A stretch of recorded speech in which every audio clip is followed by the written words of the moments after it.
Hai guys, ini sudah saatnya aku memberikan pupuk lagi guys. Aku akan merawat kembali pohon nangkaku. Ini sekelilingnya udah mulai padat pasir-pasirnya, tanah-tanahnya ya. Jadi aku mau melakukan perawatan ulang atau perawatan tambahan untuk tanaman nangka aku agar bisa lebih subur lagi ya. Tuh. Jangan lupa ikuti terus video ini, jangan di skip-skip ya. Jadi untuk pupuknya aku tuh nggak aneh-aneh guys, karena ini tanaman ada di kebun aku, kebun rumah ya, dan untuk dikonsumsi sendiri. Jadi aku pakai pupuk alami ya.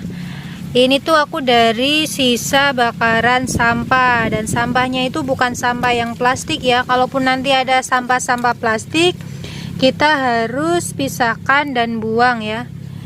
Ini tuh lebih ke sampah bakaran daun ataupun ranting-ranting. Ini tuh bagus banget untuk tanaman ya. Tanaman apapun ini sangat bagus ya. Kok pakai sisa bakaran atau abu bakaran itu fungsinya apa sih? Fungsinya sama ya guys, karena abu bakaran itu mengandung organik yang sangat baik untuk pertumbuhan tanaman kalian. Yang harus diperhatikan adalah ketika kita mau menggunakan sisa bakaran ini, kita harus memastikan agar abu tersebut benar-benar sudah dingin ya. Jangan sampai kita baru selesai bakar dan abunya masih panas terus kita aplikasikan di sekeliling tanaman kita, nanti malah pada layu ya, karena masih ada unsur panasnya. Itu nggak boleh guys, kita harus dinginkan paling tidak dalam 2 hari ya. Kalau memang dirasa terlalu lama untuk menunggu 2 hari, kita bisa siramkan air ke dalam abu tersebut. Nah itu nggak apa-apa ya, kalau kita memang buru-buru mau pakai gitu. Jadi ini langsung kita aplikasikan aja ya, kita aplikasikan di sini karena yang di sebelah sana ini banyak sekali buahnya tuh sampai ke tanah-tanah. Jadi kita aplikasikan ke sekitar tanah yang ada ruangnya aja ya. Kita jangan dipendam, apa namanya, buahnya tuh jangan dipendam guys, nanti malah busuk ya jadinya.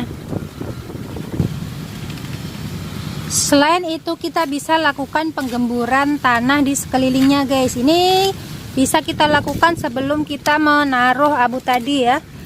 Nah tapi kita lakukan seperti ini setelah kita menaruh abu tadi juga nggak apa-apa guys.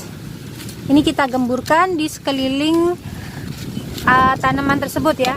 Ini dijamin itu habis kita gemburkan seperti ini, dijamin pasti akan sangat subur guys. Soalnya aku pengalamannya seperti itu. Setiap ada tanaman yang kurang subur, misalnya tanaman cabai atau tanaman sayur ataupun tanaman-tanaman lainnya, aku gemburkan sekeliling tanaman ini. Itu jarak beberapa hari dia akan langsung hijau lagi, subur lagi, dan memunculkan tunas-tunas baru guys. Ini jadi sangat sepele tetapi betul-betul sangat bermanfaat buat tanaman di sekeliling kita ya. Terus jangan lupa kalau ada kotoran-kotoran seperti ini, nah ini tuh harus kita buang agar tidak mengundang hama seperti semut dan lain-lain di buah kita ya. Nah kalau ada sampah-sampah kayak gini tuh harus kita segera buang ya. Kemudian kalau misalkan di sekitar sini daunnya sudah berlebihan, kita harus melakukan pruning lagi. Ini kebetulan daunnya masih sedikit ya, beberapa waktu yang lalu sudah aku pruning habis. Jadi ini masih aman daunnya, nggak perlu kita pruning. Tuh, nih teman-teman, kita harus selalu membersihkan sela-sela buah ya, biar nggak ada hama-hama pengganggu, semut-semut. Di sini tuh banyak sekali semut guys, tapi setidaknya kita bisa lakukan pencegahan ya, sedikit membantulah dengan cara ini. Kita bisa lakukan penyemprotan juga dengan air guys, nggak perlu dengan yang kimia-kimia. Kalaupun kalian mau hasil maksimal, kita bisa pakai pestisida.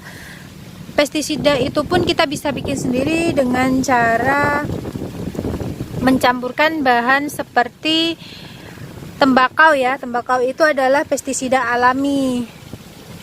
Tuh. Jadi ini sangat luar biasa, banyak sekali ya buahnya guys, sampai tergeletak-geletak di tanah. Nah, yang penting buat para pecinta tanaman yang sedang berusaha menanam tanaman apapun, sebaiknya kalian melakukan perawatan rutin paling tidak sebulan sekali ya. Perawatan apa saja? Yaitu yang saya lakukan tadi, seperti kita melihat apakah tanah di sekelilingnya masih layak atau tidak. Kalaupun itu sudah padat, kita harus melakukan penggemburan ulang, kemudian kita memberikan pupuk lagi ya, pupuk yang alami saja. Kita bisa menggunakan bakaran sampah, sisa bakaran sampah. Kita juga bisa menggunakan pupuk kandang, itu malah lebih bagus lagi ya.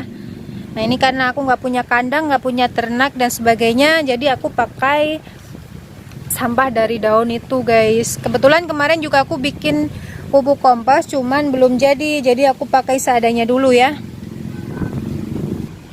Nah ini kebetulan ada pohon nangka aku satunya lagi guys. Ini tuh kurus banget pohon nangkaku tuh.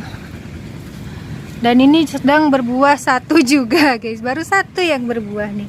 Ada lagi beberapa cuman masih kecil-kecil ya.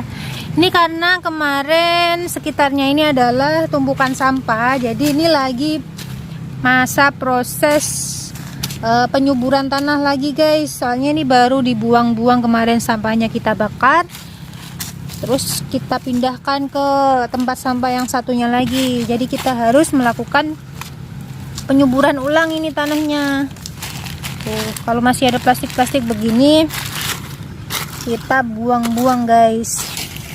Nah ini semoga bisa gemuk lagi ya guys, buahnya gitu. Ini tuh dulu buahnya nggak cuma satu kayak yang tadi, ada beberapa. Cuman ini karena ada beberapa hal yang membuat dia ini tidak subur seperti buah nangkaku satunya ya. Salah satunya adalah karena buah nangka ini berdekatan dengan tanaman lain seperti itu, tanaman jeruk itu, dan sebelah sini nih ada tanaman pohon kelapa ya.